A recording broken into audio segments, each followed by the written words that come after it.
this is Mike Lally of Know Your Mind. Welcome to part 7 of how to coach with emotional intelligence. In the previous part, we looked at two aspects of emotional intelligence. In this part, we're going to continue with this theme with two further key areas. Now, first of all, ask yourself, how well do you understand emotions?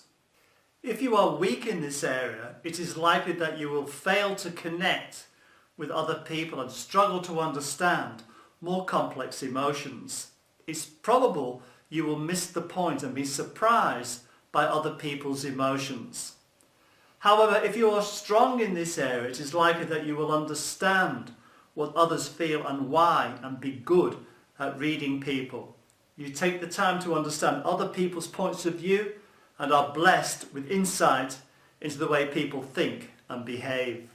Now, there are some simple steps that you can take to improve your ability in the area of understanding emotions. Now, for instance, you can pick an emotion a person is revealing and then imagine how will this mood change during the day.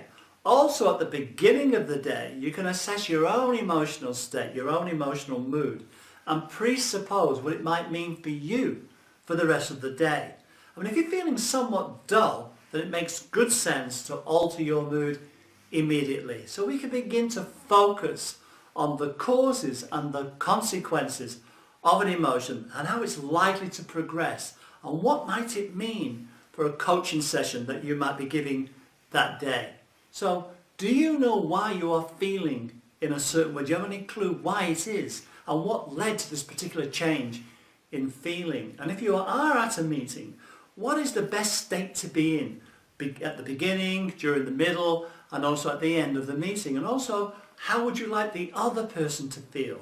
Again, consider the beginning, the middle, and the end of the meeting. And what is the best mood to be in if and when you present a proposal? Should there be one or more emotional shifts during this process? You know, thinking this way can have an enormous payoff. Why? Well, you will gradually develop considerable behavioural and emotional intelligence, and you're able to cope flexibly in any situation at any time. And also, as you gather these skills, you will be able to pass them on to the people that you coach and get even better results, superior results. So let's move on now to the important area of how you manage emotions, and also how you better manage emotional relationships with other people.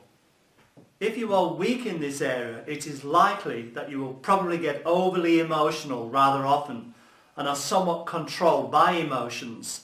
This results in being overwhelmed by many situations. But if you are strong in this area, it is likely that you will feel your emotions but are not controlled by them. And you like to solve problems in which emotions are involved. You like to make things happen. Again, there are some simple steps that you can take to improve in this area. Now, you can spend some time and think about those people that you have a degree of difficulty with.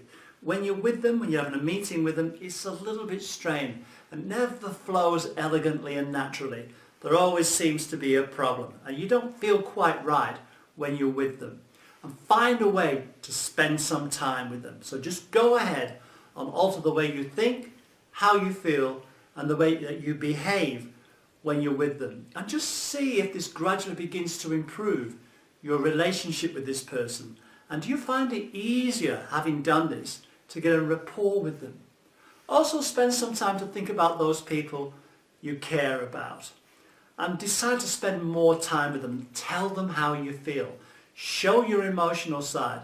Don't just think it, act. And if an Englishman can do it, I'm pretty well sure that you can. So ask yourself, how can I manage a situation actively and directly to achieve the best short-term and long-term outcomes? See, this kind of a question assists in developing strategies, particularly coping mechanisms, so you're better able to work through your emotions. So further actions that you can take include: 1, just make sure that your body language is in tune with your message and regularly use varied and open arm gestures.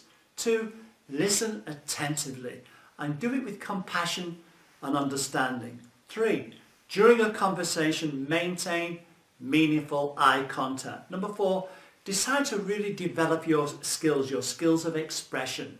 Become so good at doing this you can do it on any level, in any way, in any situation. Really decide that this is something that you're going to master and become an exemplary at doing this. And number 5, once you've gathered these skills, once you've got these skills, pass them on to the people that you coach.